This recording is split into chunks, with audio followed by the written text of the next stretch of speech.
Caïphe, qui était grand prêtre cette année-là, dit: Vous n'y comprenez rien.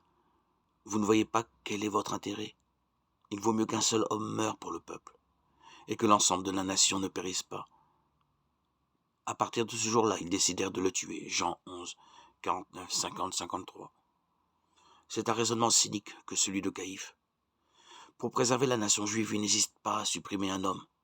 Cependant, en vertu de sa charge de grand prêtre, il livre une parole prophétique malgré lui. Quelle ironie! Mais l'épisode n'est pas seulement ironique, il témoigne de la continuité du dessein divin. Le grand prêtre, même perverti dans son jugement, annonce qu'elle va être l'œuvre de Dieu. Jésus va mourir pour le peuple. Dieu est le maître de l'histoire. Craignant l'incursion des Romains, les autorités juives décident la mort de Jésus. Leur décision est une sorte de pragmatisme politicien adopté au mépris de la justice comme tant d'autres décisions prises avant et après celle-ci. Et pourtant, c'est Dieu lui-même qui accomplit son œuvre. Comment est-ce possible? Parce que le plus décisif de la passion ne réside pas dans les manœuvres des autorités juives, mais dans le don de Jésus.